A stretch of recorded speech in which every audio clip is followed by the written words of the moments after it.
सहनाववतु सहनौ भुनक्तु सह वीर्यं कर्वावहै तेजस्विनावधीतमस्तु मा विद्विषावहै। ओम शांति शांति शांति। हरि ओम। तो अब ये 12वें अध्याय में, इस अध्याय का नाम है भक्ति योग। और इसमें इसकी विशेषता ये है कि भगवान हमें भक्ति कैसे करनी चाहिए, या भक्ति का अभ्यास कैसे करना चाहिए, या भक्ति को कैसे साधना चाहिए, इस अध्याय में कई प्रकार से समझाते हैं।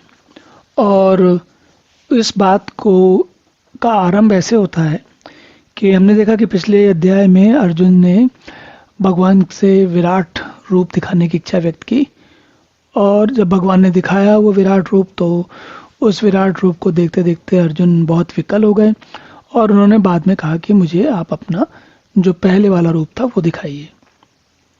तो पिछले वाले अध्याय में मुख्य बात ये थी कि भगवान का विराट रूप, या भगवान पूरे सर्वत्र जगत में कैसे व्याप्त है, ये बात अर्जुन पूछ रहे थे। अब इस अध्याय में अर्जुन पूछ रहे हैं कि ठीक है, हमको समझ में आ गया कि भगवान का विराट रूप कैसा है, भगवान कैसे जगह जगह व्याप्त है, लेकिन अब अर्जुन ये पूछ रहे हैं कि भगवान को समझ लिया, बौद्धिक रूप से समझ लिया, उनका भगवान ने उनको दिव्य चक्षु दिए तो उनके दर्शन भी कर लिए, लेकिन अब ये कैसे हो कि हमारा मन सतत भगवान में लगा रहे।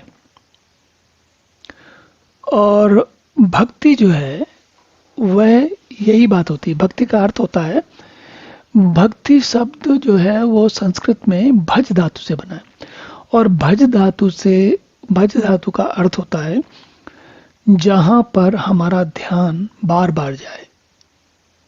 कहते हैं ना कि क्या भज रहे हो, मतलब क्या चीज बार बार याद कर रहे हो। तो भज धातु से भजन भी बना है और उसी से भक्ति भी बना है। और भक्ति का मतलब होता है कि कैसे हमारा ध्यान परमात्मा में लगा रहे, या बार बार जाए, या अधिकांश जो हम जिस जीवन को जीना चाहते हैं उसको अपनी बगैर किसी ज़्यादा उसमें कोई दुविधा है, कोई समस्या है, उसके बगैर कैसे जिया जाए। तो इसलिए भक्ति की आवश्यकता होती है। नहीं तो क्या, भक्ति ना करें आप, और भगवान के जैसा जीवन चल रहा है वैसे चलने दें। अगर जैसा जीवन चल रहा है वैसा ही चलने देंगे तो क्या होगा कि जो कुछ भी है भगवान की कभी याद आएगी और कभी नहीं आएगी। जब नहीं आएगी तो आप अपनी दुनिया के जो इस संसार के जो माया मोह जो समस्याएं हैं उनमें उलझ जाएंगे, और जब भगवान का ध्यान करेंगे तो थोड़ी देर के लिए मन को शांति मिलेगी। तो ये जो उतार चढ़ाव बार बार चलता रहेगा। तो व्यक्ति, भक्त, साधक, हम इसलिए भक्ति करना चाहते हैं जिससे कि भगवान का, हमें भगवान की का लगातार साक्षात्कार होता रहे, और उससे हमारा मन और हमारा वातावरण और हमारा जो जीवन है वो उत्कृष्ट कोटि का बना रहे। अब इसलिए अर्जुन क्या कहते हैं, चलिए देखते हैं।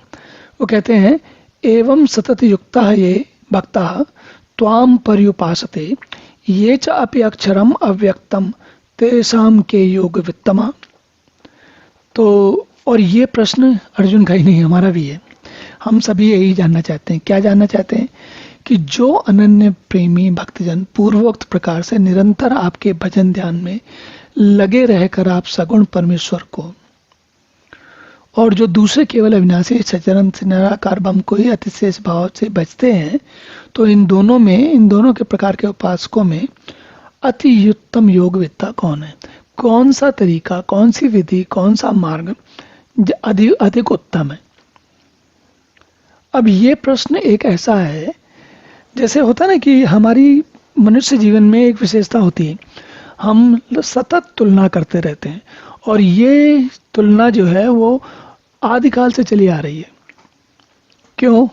क्योंकि यदि हमारे पास खाने को अच्छा है तो हम सोचते हैं, तो अलग बात है, तो दूसरा जो व्यक्ति है वो सोचता है इनके पास अच्छा खाने के लिए, मेरे पास नहीं है। यदि दूसरे के पास अच्छे वस्त्र हैं, अच्छा घर है, तो हम सोचते हैं कि उसके पास देखो अच्छा घर है, अच्छे अच्छे वस्त्र हैं और हमारे पास कुछ नहीं है।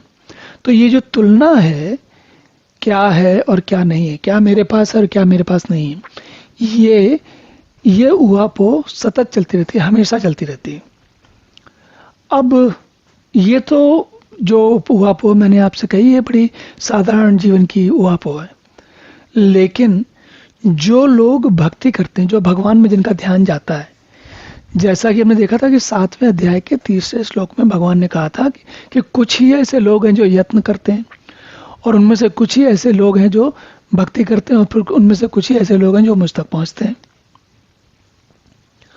तो ये जो लोग भगवान के ध्यान में लगते भी हैं, उनके मन में भी लगातार ये प्रश्न उठता रहता है कि व्यक्ति को कौन सा मार्ग श्रेष्ठ है, कौन सा मार्ग लेना चाहिए। और ये जानने के दो कारण होते हैं। एक कारण तो ये होता है, एक हमारी बौद्धिक प्रवृत्ति होती है, जिसमें हम हर चीज़ को कौन सी अच्छी कौन सी खराब इस वो आपस में उलझे रहते हैं। दूसरी एक बात और भी है, हर व्यक्ति चाहता है कि वो अच्छा मार्ग अपनाए, उत्कृष्ट मार्ग, श्रेष्ठ मार्ग अपनाए। तो इसमें तो कोई गलती है नहीं, सभी को करना चाहिए ऐसा। तो इसलिए भगवान यहाँ पर प्रश्न ये आता है कि भक्ति, सगुण भक्ति अच्छी है या निर्गुण भक्ति अच्छी है, और ये प्रश्न आता है। लेकिन भगवान देखिए इस प्रश्न का उत्तर आगे कैसे देते हैं। चलिए इसको अब अगले श्लोक में देखा जाए। ओम पूर्णमदः पूर्णमिदं पूर्णात् पूर्णमुदच्यते पूर्णस्य पूर्णमादाय पूर्णमेवावशिष्यते। ओम शांति शांति शांति।